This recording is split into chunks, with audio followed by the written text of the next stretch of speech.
Assalamualaikum warahmatullahi wabarakatuh. Perkenalkan, nama saya Nur Fadlin Konio dari kelas Pendidikan Kimia A dengan NIM 4414181023. Baik, pada kesempatan ini saya akan menjelaskan dua materi.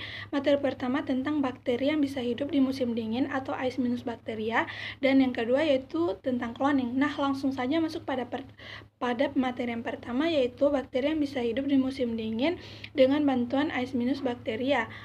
Bakteri S- atau Ice- bakteria adalah nama umum yang diberikan kepada varian umum dari bakteri Pseudomonas syringae yang direkayasa genetika untuk melindungi tanaman dari kerusakan pada saat musim salju atau musim dingin. Bakteri Pseudomonas syringae ini juga sering disebut sebagai bakteri transgenik. Hal ini dikarenakan karena DNA yang ada pada bakteri Pseudomonas syringae ini disisipkan kepada DNA bakteri Escherichia coli yang kemudian disemprotkan kepada tanaman agar tidak terjadi kerusakan pada saat musim salju atau musim dingin. Pseudomonas syringae ini juga tidak memiliki kemampuan untuk membentuk protein pada permukaan. Namun biasanya terjadi pada bakteri Pseudomonas syringae yang liar. Tanpa adanya bakteri Pseudomonas syringae ini, tanaman tidak bisa hidup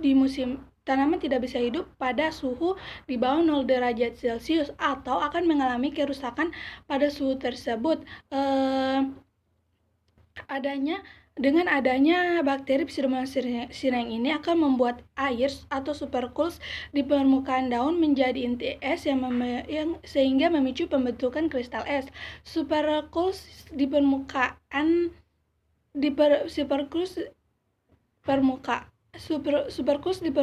daun menjadi inti es yang memicu pembentukan kristal es.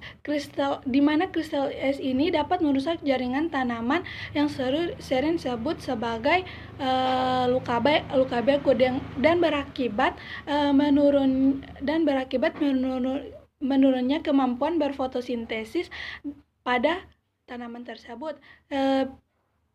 Pseudomonas syringae ini selain berfungsi dalam industri pangan sebagai protein inti es, juga sering dimanfaatkan sebagai salju juga sering digunakan sebagai pengawet makanan dalam industri pangan dan juga bahan pendukung untuk tempat seluncur atau ice skating. Nah, pada materi kedua saya akan menjelaskan tentang cloning, di mana cloning ini merupakan langkah penggandaan dari suatu makhluk hidup dengan menggunakan kode DNA makhluk hidup tersebut.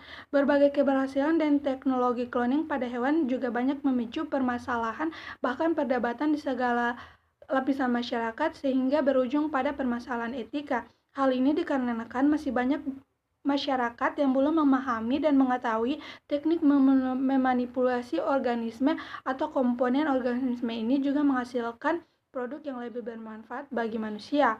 Cloning molekuler atau molekular cloning di dalam DNA tersusun sangat panjang, di mana satu molekul tunggal menyandang banyak gen. Untuk organisme multisel hanya menempati sebagian kecil dari DNA kromosom. Berbagai jenis cloning. Yang pertama ada cloning organisme, disebut juga sebagai cloning reproduksi yang bertujuan untuk menghasilkan organisme multisel yang identik secara genetik. Proses cloning ini merupakan reproduksi aseksual di mana tidak terjadi fertilasi. Di sini dilakukan transfer inti dari sel dewasa ke dalam sel telur tanpa inti. Bila sel telur telah membela normal, maka akan dipindahkan ke dalam uterus inang substitusi. Yang kedua yaitu cloning sel. Cloning sel ini bertujuan menghasilkan suatu populasi dari sel tunggal pada organisme unisel seperti bakteri dan jamur, sehingga proses ini relatif mudah dan hanya memerlukan inokulasi pada media yang sesuai. Walaupun cloning merupakan lahan penelitian yang melibatkan berbagai disiplin ilmu yang bernaung pada biomolekuler atau bioteknologi, namun masih banyak tantangan seperti ketidaksesuaian paham atau oposisi, atau bahkan lebih berkaitan dengan kepercayaan atau agama, bahkan hukum. Baik, hanya ini yang bisa saya sampaikan. Mohon maaf bila ada salah kata. Wassalamualaikum warahmatullahi wabarakatuh.